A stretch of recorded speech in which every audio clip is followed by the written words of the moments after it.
Welcome in everyone. In today's video, we're going over the 3 best multi-class builds in Baldur's Gate 3 that you absolutely need to try. Alright, so for our first build, this is the build I've actually been playing currently on my main Baldur's Gate 3 account, and this is a Vengeance Paladin and a Fiend Warlock. Now, there's a couple different ways that you can go about building this multi-class. You can either go 6 and 6, which is what I prefer, or you can go Paladin 9 and then Warlock 3. Alright, so there's a couple things about this build that make it really special and why I think that having Warlock as a secondary instead of just going straight Paladin ends up being better and ends up making it worth it. So one of the things that Warlocks give a Paladin instead of just going straight Paladin is the Warlock spell slots. And what's super special about the Warlock spell slots is that they are always at the highest level that you have access to, right? So for example, if you have access to second level spells as a Warlock, then your spell slots will always be second level, and on top of that, they also come back on a short rest, which means not only will your smites be stronger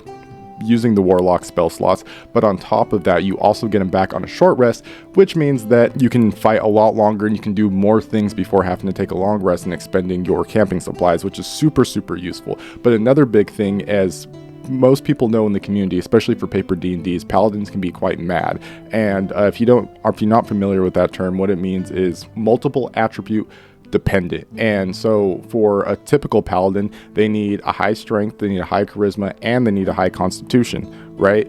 When it comes to going Warlock, at level 3 with Warlocks, you get access to Pact of the Blade. And what that allows you to do is to either create a pack weapon in your hand or bind a pack weapon, any weapon that you have, and then you can use your charisma modifier for attack rolls and damage rolls made with that weapon. So what this allows you to do is you can forego increasing your strength and having a lower strength and just focus on your constitution and charisma, and you'll have higher damaging spells, your spell saves will be better, and your attacks will still be just as strong. So it completely takes out the whole strength requirement, especially because wearing heavy armor in Baldur's Gate 3 doesn't have any strength requirements, which is super huge for this build, and especially just trying to min-max, then it helps a lot because again, you can dump that strength stat and then just focus on your constitution and your charisma and you'll be just fine. So another thing I really like about this build is the cantrips, the utility, and also just the added benefits that you give instead of just being a straight Paladin, right? So one of the things that you get is, in terms of cantrips, is you get access to some utility cantrips like Friends and whatnot, and Light if you really need it.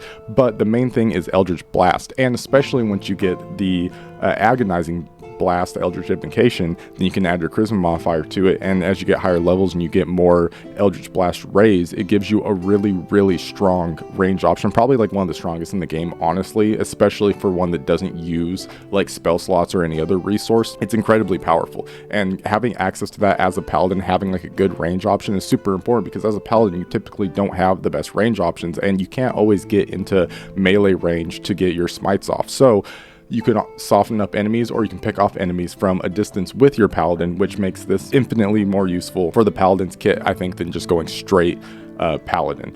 And on top of that, this build really is the best build, I think, or one of the best builds when it comes to playing like a Gish or a Spellblade style character, right? Because you can be like you can be tanky, you can have a high AC. My natural armor class on my Paladin is like 21, and like I've seen my character dodge like 10 attacks in a row, no joke.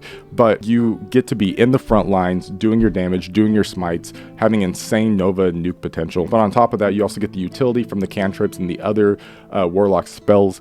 And you have ranged options, which is insane for, like I said before, it's insane for a Paladin. So this build really covers a lot of the weaknesses that these classes would have individually and puts it all together into a really neat package with high survivability, high health, high AC, good range damage options, and insane melee damage options. Is if you played a Paladin, then you know just how strong a smite can be.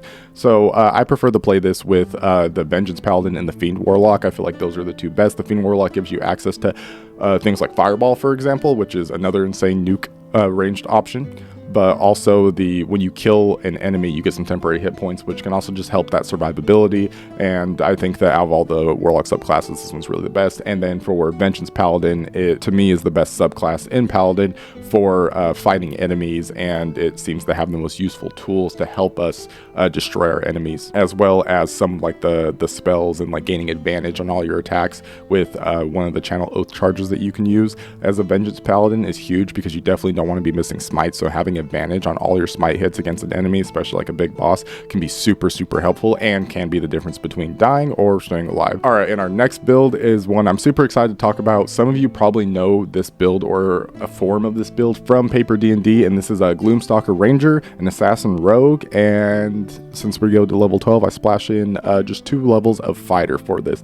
Now, this build is what I like to call the first round Devastator. This build has one of the highest single round damage outputs of any of the martial classes, especially in the first round of combat. So what you get with Gloomstalker Ranger is you get more damage. Gloomstalker Rangers do have an ability, it's like a class action that doesn't take like your action or bonus action, where you get to make an attack for free in your first round of combat, as well as the free advantage that you get being a Gloomstalker Ranger. And then you combine that with Assassin Rogue, which gives you advantage on any enemies that haven't moved yet in combat, and Rogue's, legendary sneak attack. So all of that combined, and then on top of that, you also have the 2 levels of Fighter, and this is for Action Surge. Honestly, it's the main thing it's for, is for Action Surge. But what you can do is in your first round of combat, you can make like 5 or 6 attacks depending on your level, especially with Action Surge. Like, it can just get ridiculous, and you can truly devastate a battlefield before enemies even have a chance to go. And everyone knows death is the best form of crowd control. So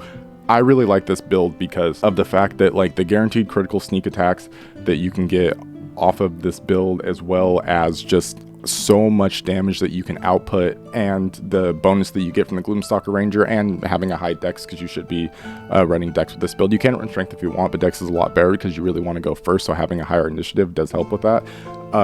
Being able to just nuke like key enemies out of the fight in the very first round is so useful. I cannot understate that. So if you want something that has a little bit of spell casting just for some utility, but is just going to devastate the first round of combat and really pick off like those key targets, then I highly recommend that you check this build out. It's a lot of fun. It's a build that I have my Asterion on currently, and he absolutely dominates. Also, having a rogue in your party is always really helpful because there's a lot of dungeons, there's a lot of lock picking and disarming traps that you need to do, and this build is perfect for that. All right, and our final build, and probably our like weirdest / most interesting one that you probably haven't really seen anywhere else, maybe not even in Paper D&D. Actually, probably not, because monks are a lot better in Baldur's Gate 3 than they are in Paper D&D. This build is the one I'm most excited to talk about, honestly, and it's Open Hand Monk and then Spore's Druid. And I know it sounds weird, okay? It's the strangest build on the list, but hear me out. So with the Monk and the Spore's Druid, you get a very unique build. Now, I go 6 and 6 with this personally. You can also go Monk 5 and then Druid 7, and that gives you access to 4th level spells and more symbiotic entity health. But I personally prefer to go 6 and 6 because the Monk, you get the manifestation of mind, body, and soul, and that adds a lot of extra damage onto your unarmed strikes, which is huge. So I think that it's worth it over that 4th level spell slot. However, if you do want that 4th level spell slot, feel free. It really just depends. If you are playing to be more of like a Gish melee character, then I would recommend 6 and 6. It ends up being better and working better in my testing. But if you want to have more utility and more ranged options and kind of dance in between that, then Monk 5 and Druid 7 is still fine, because you still get Stunning Strike, which is still really nice. One of the things I really like about this build is that even though it looks weird, and both classes, Monk and Spore's Druid, are usually classes that don't really want to multi-class because they get so much for having levels in their class. Druids get more wild shape health, and like a Spore's Druid would get more of the temporary HP when they go into symbiotic entity. Monks get more key, but I think that this multi-class is worth it for a couple of different reasons. Now, one of the main reasons is because this build shores up some of the weaknesses for both classes. For people looking to play like a melee or Gish build but don't want to do like the stereotypical like Hexblade or Paladin, or just want to try something different, and maybe even use like a different modifier like Wisdom, for example, is what we're using here. This makes it so you don't fall behind like the other melee or Gish classes, because you still you have all the Monk's abilities, so you get like the extra attack, you get flurry of blows, and especially if you go 6 and 6, then you get access to that manifestation of mind, body, and soul, so you end up being able to output a lot of damage with this class still, and that's really nice, especially for people who want to play like a more of like a melee Gishy type Druid, or Spellblade type Druid, if you will. Then like this really helps you, because Druids, like, you can do it, especially with Spore's Druid, but it's really hard because either like you're going Moon Druid and you're wild shaping, and then your options are really limited and you're more of like a tank, or you go Spore's Druid and then you're like relying on like Chalet, and Chalet isn't like bad by any means, but you end up falling behind other classes when it comes to the amount of like raw damage output that you can do. So with this build, it combines all of like the utility and melee damage output that you can get from a monk, and you combine it with the insane utility that druids bring to the table